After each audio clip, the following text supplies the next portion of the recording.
New कर रहे होंगे। तो हम सीटेट की प्रिपरेशंस कर रहे हैं एंड ये वीडियो एसएसटी की है, यानी कि अगर आप 6 to 8 में एसएसटी से प्रिपेयर कर रहे हो तो ये वीडियो आपके लिए बहुत ज़्यादा हेल्पफुल होंगी। आपके सीटेट में जो एग्जाम में आपसे क्वेश्चंस पूछे जाएंगे उसके लिए आपकी एक अच्छी खासी प्रिपरेशंस हो जाएगी। आप जो आपके सीटेट में पूछे जाने वाले क्वेश्चन से, लाइक जैसे एसएसटी के 6 to 8 से लेकर आपसे क्वेश्चन पूछे जाते हैं, क्लास 6 के history, geography and polity, 7th 8th 9th जो भी है, जहां से भी आपसे क्वेश्चंस पूछे जाते हैं, अगर आप देख रहे हो तो ये एसएसटी भी थोड़ा लेंदी होती जा रही है। एंड क्वेश्चंस के लाइक जैसे बुक्स जो हैं उसके आप देखोगे तो एसएसटी में एनसीईआरटी के लाइन से क्वेश्चंस पूछे जा रहे हैं, तो हमें इसके कॉन्सेप्ट्स को समझना पड़ेगा ताकि हम अपना 6 to 8 में एसएसटी के जो हमारे टॉपिक हैं उसको क्लियर कर पाए। तो आपसे फिर क्लास शुरू करते हैं एंड इस क्वेश्चंस को सॉल्व करते हैं। एंड आई होप आपको ये वीडियोस पसंद आएंगी, आपके लिए बहुत ज्यादा हेल्पफुल है अगर आप इस बार सीटेट क्लियर करना चाहते हैं। तो पुरातत्व किसका अध्ययन है? तो ये तो आपको दिख रहा है, इसका आंसर बी हो जाएगा। ये क्वेश्चंस आपके प्रीवियस ईयर का है। अगर आप पिछले तीसरे 3 साल से पेपर उठाकर देखो प्रीवियस ईयर का एसएसटी वाला, तो ये क्वेश्चंस आपसे पूछा गया था। इसलिए मैं हर एक चीजें कंप्लीट करा रही हूँ, आपके सारे के सारे प्रीवियस ईयर हो या फिर जो एक्सपेक्टेड क्वेश्चंस हो, वो मतलब कुछ भी छूटे नहीं।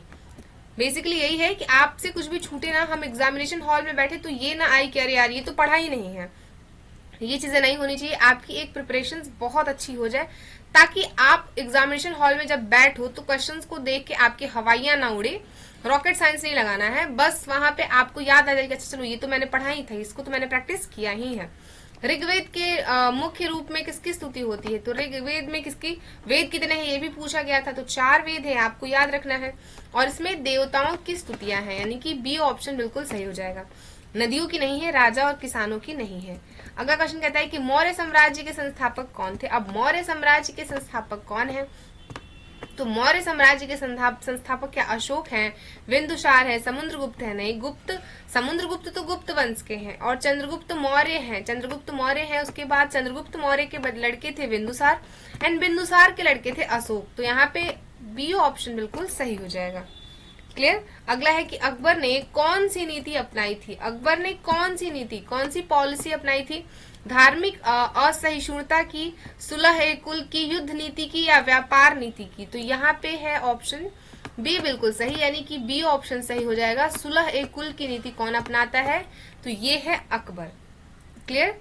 अगले क्वेश्चन की बात करें, अगला है स्थायी बंदोबस्ती। स्थायी बंदोबस्ती किसने लागू की थी?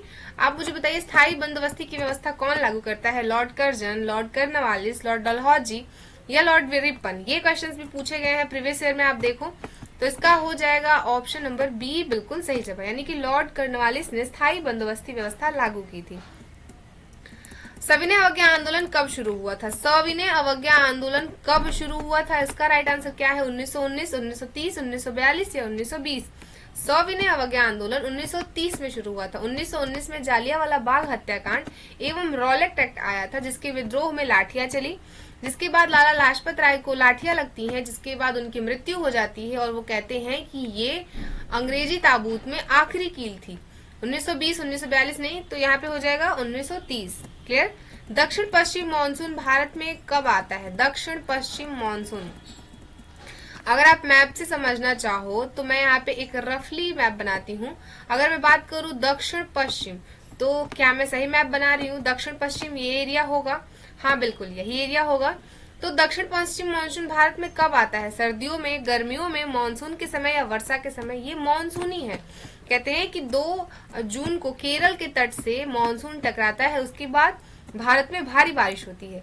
पठार की विशेषताएं क्या है? पर्वत, पठार, नदी और मैदान। आप समझो, ये अगर पृथ्वी का हिस्सा ऐसा है, यानी कि उसकी लंबाई अधिक, जैसे माउंट एवरेस्ट है, ये क्या हो गया? ये पहाड़ हो गया। फिर ये नदियों के कारण, इरोजन के कारण, हवाओं के कारण उठ के जब ऐसे जम गया, ये एरिया क्या हो गया? ये पठार हो गया। और फिर ये इरोजन उसके साथ, अपरदन के साथ कटते कटते इस तरह से हो गया, तो ये क्या हो गया? मैदान हो गया। अब यहाँ से अगर नदियां चली, एक सेकंड हम इसको समझ लेते हैं ताकि आप अगर भूल भी जाते हो तो कॉन्सेप्ट से समझ लीजिए। अब यहाँ पे नदियां चली, नदियां यहाँ से निकली तो थोड़ी थोड़ी चीजों को काट के ले जाएंगी ना, इरोजन करेंगी। अब वो काट के कुछ यहाँ लेकर आई, ठीक है। बहते बहते जब वो यहाँ पहुंची तो अपने साथ जो यहाँ से मिट्टी लेकर के आई हैं वो इसे यहाँ पर जमा कर दी। तो यहाँ पे क्या मैदानी भाग का निर्माण हो गया, जलोढ़ मिट्टी हो गई, काली मिट्टी हो गई, इसके एग्जाम्पल्स हैं। उसके बाद जब ये यहाँ से बंगाल की खाड़ी हो या फिर जब वो अन्य नदियों से मिल करके किसी सागर महासागर में मिल जाती हैं तो ये एरिया क्या हो गया, पहाड़, मैदान और पठार। क्लियर। ऊंचा और समतल क्षेत्र, नीचा क्षेत्र पठारी क्षेत्र या नदी क्षेत्र। अब इस मैप के बाद बताइए तो ऊंचा एवं समतल क्षेत्र जो है वो पठार कहलाता है। भारत में सबसे ऊंची पठार कौन सी है ये कमेंट करके बताइए। विश्व की सबसे ऊंची पठार कौन सी है। क्लियर।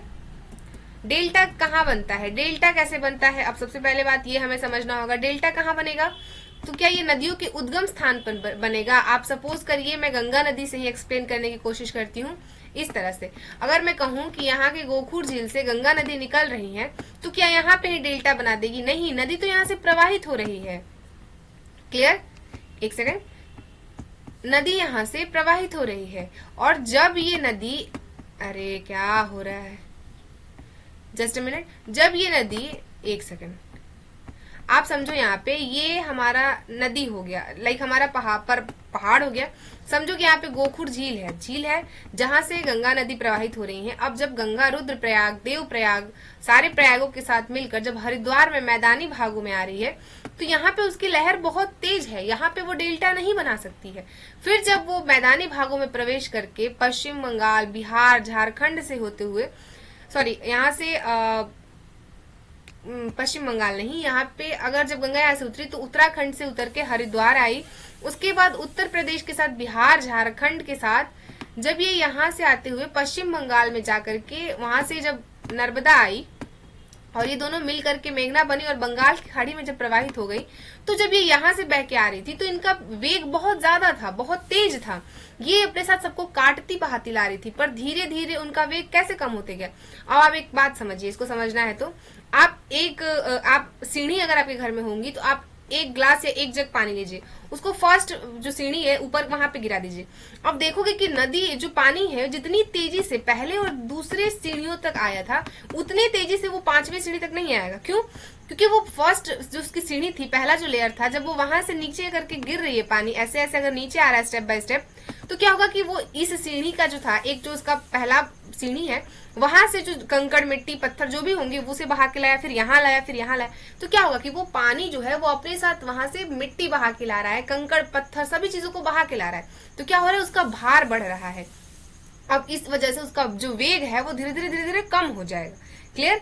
अब कम हो जाएगा तो एक वक्त ऐसा आएगा जहां पे देखोगे कि मिट्टी जो नदी जो है वो अपने साथ जो भी चीजें लेकर आई हैं वो एक, जैसे यहाँ पे उन सारी चीजों को छोड़ के एक पतले, एक सकरे मार्ग से एक पतला सा ऐसा लाइन निकलेगा और वो कहाँ गिर जाएंगी, बंगाल की खाड़ी, यानी कि जो नीचे का एरिया होगा वहां गिर जाएंगी। तो कहाँ बना डेल्टा, सबसे अंत में। ये है हमारा विश्व का सबसे बड़ा डेल्टा, गंगा ब्रह्मपुत्र का डेल्टा। ठीक है, तो इसका राइट आंसर क्या होगा, कहाँ बनेगा, नदी के मुहाने पर, नदी के उद्गम पर, पर्वतों पर या जंगल पर, जी नहीं, नदियों के मुहाने पर, यानी कि जब नदियां गिर रही हैं, गिर इन द सेंस ये हो गया कि जब नदियां प्रवाहित होते होते जब वो अपने वृद्धावस्था में हो जाती हैं और उनके भार में बहुत अधिक भार हो जाता है, वेग में, वो अपने साथ हर समय से, अब नदी कहीं पर्वतीय क्षेत्र से निकल रही है, किसी पहाड़ी क्षेत्र से निकल रही है, किसी मैदानी क्षेत्र से निकल रही है, तो वहां की मिट्टियों को काटेगी, वहां से कंकड़ काटेगी, वहां के चट्टानों को काटेगी, तो धीरे धीरे क्या होगा ना कि उसके नीचे लेयर जो है वो जमता जाएगा और उसके पानी का जो वेग है वो उतना रौद्र नहीं रह जाएगा बल्कि धीरे धीरे हो जाएगा। और इसको समझने के लिए आप ये सीढ़ी वाला यूज जरूर कर सकते हो। आप एक सीढ़ी के पहले पायदान पर पानी का ग्लास या जग की जो पानी है वो गिराइए और उसके बाद देखो कि उसकी स्पीड कैसे कैसे कैसे कैसे धीरे धीरे कम होती है और लास्ट तक अगर आप उसे देखोगे, समझने की कोशिश करोगे, तो लास्ट वाली जब सीढ़ी तक वो पानी पहुंचेगा ना तो उसमें बहुत सारे कंकड़, पत्थर हो जाएंगे और वो एक पतली सी लाइन की तरह निकल के वहां पे प्रवाहित हो जाएगी। ये चीजें, अब आपने तो पानी सेम ही क्वांटिटी में गिराया था, पर जैसा वो सीढ़ी के पहले पायदान और दूसरे पायदान के साथ थी वैसे ही हमारे लास्ट पायदान तक पानी का वेग रहता है, नहीं रहता ना। इस ये छोटे से कॉन्सेप्ट के साथ आप अपने नदियों को समझ सकते हो। क्लियर। अगला क्वेश्चन कहता है कि क्या है, रेन शैडो क्षेत्र क्या है? तो रेन शैडो क्षेत्र किसे कहते हैं? इसे कहते हैं कम वर्षा वाला क्षेत्र। कम वर्षा वाला क्षेत्र हो जाएगा जहां पे जैसे राजस्थान का एरियाज है, वहां पे कम वर्षा का क्षेत्र माना जाता है। अधिक वर्षा वाला क्षेत्र जैसे भारत में मानसिन रामा है, उसके बाद चेरापूंजी का क्षेत्र है, यहाँ पे गारो खासी जयंतिया जो पहाड़ियां हैं, यहाँ पे विश्व की सबसे अधिक वर्षा रिकॉर्ड की जाती है। क्लियर? सबसे गर्म स्थान नहीं, सबसे ठंडा स्थान भी नहीं। धर्मनिरपेक्षता का अर्थ क्या है? धर्मनिरपेक्षता का अर्थ क्या होता है? एक धर्म को मानने वाला। अब धर्मनिरपेक्ष अगर कोई है तो सिर्फ एक धर्म को कैसे मानेगा? धर्मनिरपेक्ष का क्या मतलब है कि धर्म को न मानने वाला, सभी धर्मों को मानने वाला, या केवल पूजा करने वाला? इसे तो आप भी बता सकते हो। और मैं आपसे ये पूछना चाहती हूँ कि धर्मनिरपेक्षता हमारे संविधान के किस संशोधन के बाद एक्सेप्ट किया गया था, ये भी मुझे बताइए। उस धर्मनिरपेक्षता का मतलब ये हो गया कि भारत एक धर्मनिरपेक्ष देश है, यानी कि ये सभी धर्मों को मानता है। यहाँ पे धर्म, वेशभूषा, जात पात के नाम पर किसी के साथ भेदभाव नहीं होता है। हमारी स्वतंत्रता और आपकी स्वतंत्रता, दोनों की स्वतंत्रता इक्वल है तब तक जब तक आप हमारी स्वतंत्रता का हनन ना करो। यानी कि जो आपके पास फंडामेंटल राइट्स हैं वो मेरे पास भी हैं, पर ऐसा ना हो कि आप अपने राइट्स के चक्कर में आप मेरे राइट्स का हनन कर दो, तो प्रॉब्लम हो जाएगी एंड वो चीजें गड़बड़ हो जाएंगी वहां पे। क्लियर? संविधान सभा का गठन कब हुआ था? संविधान सभा का गठन कब होता है? आप मुझे इसका राइट आंसर बताइए। 1942 में, 1946, 1950 या 1947? 1946 यानी कि 46 में हमारे संविधान सभा का गठन हुआ था। उसके बाद हमारा संविधान गठित हुआ। ड्राफ्टिंग कमेटी के अध्यक्ष बनाए गए बी आर अम्बेडकर जी। उसके बाद संविधान का प्रारूप तैयार हुआ बी एन राव जी के द्वारा। संविधान सभा बनी, उसके बाद अम्बेडकर जी को ड्राफ्टिंग कमेटी का सदस्य बनाया गया। उसके बाद लगभग 2 वर्ष 11 शायद, मैं भी कंफ्यूज हूँ, मैं आगे आपको बता दूंगी, अभी मुझे याद नहीं आ रहा। शायद कुछ 1 लाख या 1.5 लाख समथिंग लगे। उसके बाद टाइम लगा 2 वर्ष 11 महीने 18 दिन का। उसके बाद हमारा संविधान जाकर के रेडी हुआ और 26 जनवरी 1950 को हमारा संविधान लागू हुआ था। क्लियर? निर्वाचन आयोग का अर्थ क्या है? निर्वाचन आयोग, इलेक्शन कमीशन का गठन कब होता है? इस आयोग का क्या कार्य क्या है, क्या करता है? निर्वाचन आयोग क्या करता है? इलेक्शंस कराना। इनका आर्टिकल क्या हो जाएगा बताइए? इलेक्शन कमीशन का आर्टिकल किसी को याद है? कानून बनाना? बिल्कुल नहीं, कानून निर्वाचन आयोग थोड़ी बनाता है। चुनाव कराना, वो चाहे आपके राज्यसभा का चुनाव हो, विधानसभा का चुनाव हो, या फिर लोकसभा का चुनाव हो, या विधान परिषद का चुनाव हो, इन सारे चुनाव को कराने का अधिकारी कौन है? ये है हमारे इलेक्शन कमीशन के अध्यक्ष, यानी कि इलेक्शन कमीशन कराता है। आरटीआई का पूरा नाम क्या है? आरटीआई का पूरा नाम है right to information. B option इसका बिल्कुल सही हो जाएगा। ये भी आपके प्रीवियस ईयर का क्वेश्चन से आपसे पूछ लिया जाएगा, तो प्लीज इसे याद रखिए। मिश्रित अर्थव्यवस्था क्या है? मिश्रित अर्थव्यवस्था क्या होती है? मिश्रित अर्थव्यवस्था केवल सरकारी, केवल निजी नहीं। मिश्रित अर्थव्यवस्था का मतलब होता है प्राइवेट एंड गवर्नमेंट दोनों की दोनों चीजों को इंक्लूड किया जाए। बैंक किस क्षेत्र में आता है? बैंक किस में आएगा? प्राथमिक, द्वितीयक एंड तृतीयक। आपको ये चीजें पता होनी चाहिए कि कौन सी चीजें कमर्शियल सेक्टर में आ रही है, कौन सी किस स्टेजेस में आ रही है। तो इसका राइट आंसर है तृतीयक। बैंक जो है वो तृतीयक श्रेणी के अंतर्गत आता है। बेरोजगारी का अर्थ क्या है? क्या बेरोजगारी का अर्थ है काम ना होना, काम ना होना, कम वेतन या अधिक वेतन? बेरोजगारी का मतलब है काम ना होना। देखिए, बेरोजगारी 2 तरह की होती है। एक तो आपकी योग्यता के अनुसार आपको जॉब ना मिलना भी बेरोजगारी है, और एक तो पूरी तरह से जॉब ना मिलना भी बेरोजगारी है। क्लियर? संसाधन क्या है? संसाधन क्या है? केवल वस्तुएं, उपयोगी वस्तुएं, केवल प्रकृति या केवल मानव। संसाधन है उपयोगी वस्तुएं। हम सब भी संसाधन है। आप जिस लैपटॉप पे पढ़ रहे हो वो भी संसाधन है। ये हमारा फोन, हम जो जहां आप जी रहे हो, जो चीजें आप खा रहे हो, जहां सो रहे हो, ये सारी की सारी चीजें हमारे लिए रिसोर्सेज है, हमारे जीने के लिए जरूरी है, संसाधन है। क्लियर? अगले क्वेश्चन की बात करें, भूकंप का केंद्र क्या होता है? ये भी बहुत बार पूछा जाता है, ये भी आपको याद रखना होगा। एपी सेंटर, फोकस, केंद्र बिंदु एंड सतह। इसमें बहुत कंफ्यूजन हो जाता है, आप गलती करके चले आते हो। तो भूकंप का केंद्र क्या होता है? फोकस। फोकस है भूकंप का केंद्र। क्लियर? अगले क्वेश्चन की बात करें, ज्वालामुखी क्या है? ज्वालामुखी क्या होता है? अब इसे अगर हमें समझना है तो कुछ इस तरह से, ये हो गया हमारा, यहाँ से ज्वालामुखी बाहर निकल रहा है। एक सेकंड, मैं इसको रेडी कर देती हूँ। क्लियर? यहाँ से आप समझो कि ज्वालामुखी की लावा बाहर निकलेगी। यही आगे चल के काली मिट्टी का भी निर्माण करते हैं। तो ये नदियों से बन रहा है? बिल्कुल भी नहीं। पर्वतों से लावा निकलता है, हवा से या जंगल से? ये पर्वत ही तो है, ये पर्वत ही तो है। यहाँ से ज्वालाएं निकली जो धीरे धीरे इरोजन की वजह से, धूप के वजह से, उसके बाद एवेपोरेशन की वजह से, अपर्दन, निक्षेपण, इन सब की वजह से यहाँ से ये धीरे धीरे जब ठंडा हुआ तो मिट्टियां उठ के यहाँ आई। अब यहाँ आई तो धीरे धीरे कटते छटते पानी से, हवा से, जो भी इरोजन होते होते अब ये कंकड़ में बदल गई। कंकड़ में जब बदल गई, टुकड़ों में बदल गई, तो ये मिट्टी के फॉर्म में आ गई। अभी छोटी छोटी हो गई। क्लियर? अब इनकी प्रवृत्ति ऐसी हो गई कि ये कपास की मृदा कहलाने लगी, यानी कि इसमें जो कपास की खेती है उसकी अधिकता देखी जाने लगी। अब ऐसा क्यों होने लगा? क्योंकि इनके अंदर किस चीज की मात्रा अधिक है? ये तो एल्यूवियल सॉइल है नहीं, यानी कि इसमें कार्बनिक मात्रा ज्यादा होंगी या कम होंगी, आप मुझे बताइए। यहीं से हमारे सेल भी बन गए, इसमें अग्नेय चट्टाने बन गई, औषधि बन गई, रूपांतरित बन गई। ये सारी चीजें भी यहीं से बन रही हैं और उन चट्टानों के टूटने से काली मिट्टी बन गई। काली मिट्टी से कपास का निर्माण होने लगा। तो ये चीजें हैं, इसे हम स्वयं जोती हुई मिट्टी भी कहते हैं, क्योंकि इनका स्ट्रक्चर ऐसा होता है कि आपको इसकी जुताई नहीं करनी पड़ती है। ये चीजें आपको याद रखना है। सबसे अधिक कृषि, सबसे अधिक कपास महाराष्ट्र, मुंबई, इन सारे क्षेत्रों में होता है। कुछ मध्य प्रदेश, कर्नाटका के क्षेत्रों में काली मिट्टी सबसे अधिक पाई जाती है। अगर आपसे पूछ लिया जाए कि काली मृदा को और किस नाम से जाना जाता है, तो उसे रेंगुर मृदा के नाम से जाना जाता है। भारत का मैनचेस्टर हम अहमदाबाद को कहते हैं। ये सारी चीजें आपको याद रखनी होगी। क्लियर? अगला क्वेश्चन है कि लोकसभा के सदस्य कितने वर्षों के लिए चुने जाते हैं? तो ये तो बहुत इजी है। लोकसभा के सदस्य 5 वर्षों के लिए चुने जाते हैं। हर साल आपके यहाँ, हर साल नहीं, सॉरी, 5 वर्षों के बाद आपके यहाँ इलेक्शन होता है, विधानसभा का हो या फिर लोकसभा को हो। विधानसभा का इलेक्शन जब होगा तो विधानसभा में जो जीतेगा वो मुख्यमंत्री बनेगा, यानी कि वो किसी राज्य का होगा। और अगर लोकसभा का चुनाव होता है, जो लोकसभा में पार्टी विजेता होगी, यानी कि जिन्हें ज्यादा बहुमत मिलेगा, वो प्रधानमंत्री बनाएंगे। वही विधान परिषद और राज्यसभा में जब चुनाव होगा तो उनके यहाँ वो भंग नहीं होती है। वो वहां पे 1/3 मेंबर हर 2 साल के बाद खुद रिटायर्ड हो जाते हैं। क्लियर? ये भी पूछ लेता है कि कौन सा सदन ऐसा है जो स्वतः ही भंग हो जाता है? तो वो है लोकसभा। मैं यहाँ पे लिख देती हूँ, वो है लोकसभा। ठीक है, वो लोकसभा है और विधानसभा है। यहाँ पे आप इनका चुनाव सीधे करते हो, यानी कि आप सक्षम हो वोट देने के लिए। अगर आपकी उम्र 18 वर्ष से अधिक हो और आप भारत के नागरिक हो, आपके पास पहचान पत्र हो जिसमें वोटर आईडी कार्ड, ड्राइवरी लाइसेंस या कुछ भी जो निर्वाचन आयोग आपको वैलिड करता हो, तो आप अपना वोट देने के लिए स्वतंत्र हो और आप अपने प्रधानमंत्री, अपने मुख्यमंत्री को चुन सकते हो।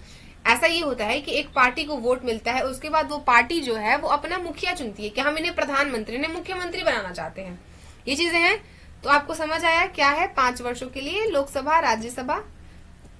राज्यसभा स्थायी सदन है। क्यों? यहाँ पे ये देखिए, ये भी आपसे पूछा जाता है कि लोकसभा स्थायी सदन होता है या राज्यसभा? तो भंग नहीं हो सकता। क्या राज्यसभा कभी भंग होती है? जी नहीं। चुनाव नहीं होते, राज्यसभा के चुनाव नहीं होते हैं। किसने कहा कि राज्यसभा के चुनाव नहीं होते? केवल मंत्री होते हैं, केवल न्यायाधीश होते हैं? नहीं, ये भंग नहीं होने वाली सजा है। ये एक स्थायी सदन है, यहाँ भी चुनाव होते हैं, केवल मंत्री नहीं। इसका ऑप्शन ए बिल्कुल सही है, क्योंकि ये जिनको आपने चुनकर भेजा लोकसभा में, वो लोग राज्यसभा के सदस्यों को चुन रहे हैं। तो कहीं ना कहीं ये इनडायरेक्टली आप ही लोगों का वोट है, यानी कि हमारे ही प्रतिनिधि चुने जा रहे हैं। क्लियर? वित्त आयोग का कार्य क्या है? वित्त आयोग का क्या कार्य होता है? अब जैसे वित्त से ही पता चल रहा है कि ये भाई फाइनेंशियली कुछ बातें कर रहे हैं, पैसे रुपए की बातें कर रहे हैं, तो शिक्षा कैसे होगा? वित्त आयोग का मतलब शिक्षा हो जाएगा। धन का वितरण हो सकता है, कानून नहीं हो सकता भाई। न्याय कैसे? न्यायपालिका फिर कहाँ जाएगी? तो इसका ऑप्शन बी है, वित्त आयोग का संबंधन धन का वितरण से है। क्लियर? कर, टैक्स क्यों लिया जाता है? आपसे अगर पूछा जाए कि कर क्यों लिया जाता है, टैक्स क्यों लिया जाता है, तो सरकार चलाने के लिए, व्यापार के लिए, शिक्षा के लिए, मनोरंजन के लिए नहीं। टैक्स लिया जाता है सरकार चलाने के लिए। आप जो देखते हो कि गवर्नमेंट इतनी सारी जो पॉलिसीज बनाती है, वो किसका पैसा है? क्या वो गवर्नमेंट का पैसा है? बिल्कुल भी नहीं। वो हमारा, आपका पैसा है। हम उसका टैक्स पे करते हैं। आज आपके पास जो बिजली आ रही है, जो आपके घर के आगे सड़क बन रही है, जहाँ पे आपके बच्चे स्कूल्स में पढ़ रहे हैं, यहाँ तक कि जो सरकारी यानी जो गवर्नमेंट एम्प्लॉय हैं, जो उनको पेमेंट भी किया जा रहा है, वो भी हमारा और आपका पैसा है, यानी कि हमारे टैक्सेस का पैसा है। तो अगली बार जब अगली बार बजट पेश हो तो भी आपको याद रखना चाहिए कि ये जो बजट पे आया है ना कि यहाँ पे इतने लाख खर्च होंगे, 10 लाख शिक्षा पे जाएगा, 20 लाख रोजगार पे, ये वो फलान जो भी होता है, ये आपके जेब का पैसा है, ये आपके जेब का हिसाब है। जैसे एक मिडिल क्लास घर में क्या है कि हर महीने के लास्ट में आप देखते हो ना कि मैंने दूध वाले को कितना दिया, इसको कितना दिया, सब्जी वाले को कितना दिया, घर में कितना लगा, काम वाली कितना लेके गई, ये क्या हुआ, वो क्या हुआ, इन सारी चीजों का हिसाब आप करते हो। वैसे ही बजट बनता है, डिसाइड होता है कि हमारे पास इतने टैक्स के पैसे हैं, बहुत सारे टैक्स, गवर्नमेंट कॉर्पोरेट टैक्स लेती है, उसके बाद लोन देती है, बहुत सारी चीजों से पैसे इकट्ठे होते हैं एंड फिर उसे देखा जाता है। एक तरह से जैसे हम अपने घर का प्लानिंग करते हैं, हमारी गवर्नमेंट पूरे हमारे देश का प्लानिंग करती है कि हमें कितना पैसा और कहाँ खर्च करना चाहिए। तो क्या हो जाएगा, ऑप्शन ए बिल्कुल सही है। वन संरक्षण क्यों आवश्यक है? लकड़ियों के लिए, पर्यावरण संतुलन के लिए, व्यापार के लिए, खेती के लिए। लकड़ियां आवश्यक, वन संरक्षण आवश्यक है पर्यावरण की सुरक्षा के लिए।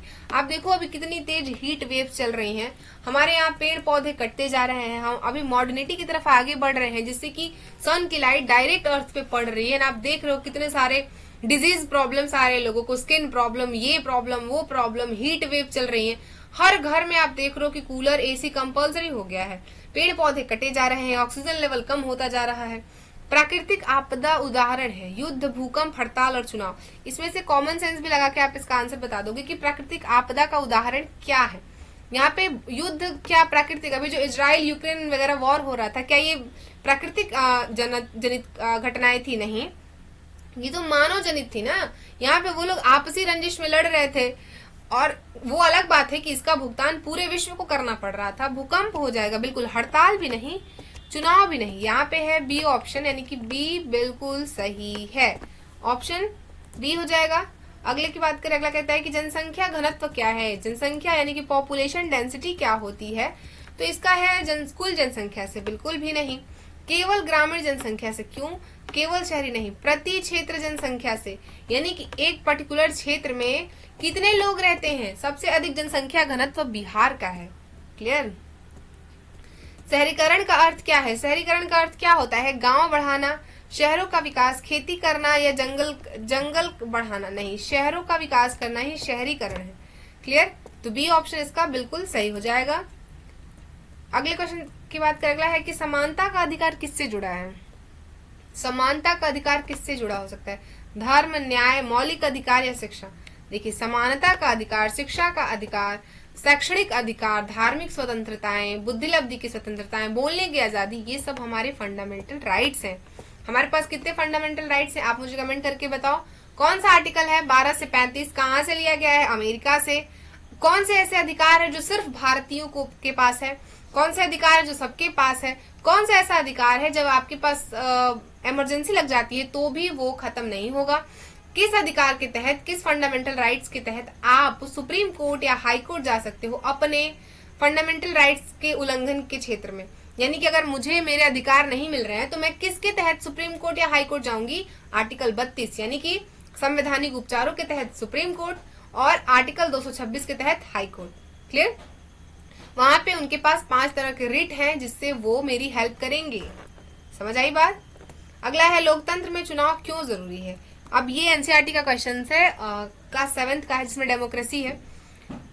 मनोरंजन के लिए, नेता चुनने के लिए, कानून बनाने के लिए, न्याय देने के लिए। लोकतंत्र में लोकतंत्र क्यों आवश्यक है? नेताओं को चुनने के लिए, क्योंकि देखिए डेमोक्रेसी का मतलब क्या हो गया कि आपने चुना है इन्हें।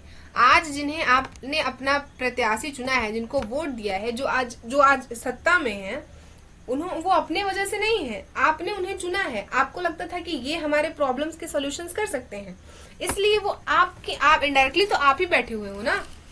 मैं अपना वोट किस बेस पर दे रही हूँ? मुझे ये नेता पसंद है, वो नेता पसंद है, इसका राइट है आपके पास। सरकार इनडायरेक्टली तो आप ही और हम चला रहे हैं क्योंकि आपने इन्हें चुना है। आपकी मर्जी थी कि ये प्रधानमंत्री बने। हर साल 5 वर्षों के बाद आपके पास अधिकार होता है सत्ता परिवर्तित करने का। आप ही किसी को अर्श से फर्श और फर्श से अर्श पर लेकर आते हो। क्लियर? तो इसका राइट आंसर क्या हो गया? ऑप्शन नंबर बी, नेता चुनते हैं। लोकतंत्र का मतलब होता है लोगों का तंत्र, हमने और आपने चुना है। कोई जबरदस्ती तो नहीं प्रधानमंत्री, राष्ट्रपति और मुख्यमंत्री बन के बैठा है। उसके लिए चुनाव हुआ, आपके पास अधिकार थे, आपके पास ऑप्शंस थे, आपने इन्हें सेलेक्ट किया कि आप ही हमारे प्रतिनिधि हो। मतलब हम आपको चाहते हैं कि आप ही ये काम करिए। क्लियर? अब ये हमारे 30 के 30 क्वेश्चंस आज के कंप्लीट हुए। आप बताइए कमेंट बॉक्स में कि आपके कितने स्कोर हो रहे हैं, आप इस पर क्या सोच रहे हो। मिलेंगे कल के क्लास में, तब तक के लिए पढ़ाई करते रहिए, स्वस्थ रहिए एंड मस्त रहिए। Thank you so much. जय हिंद।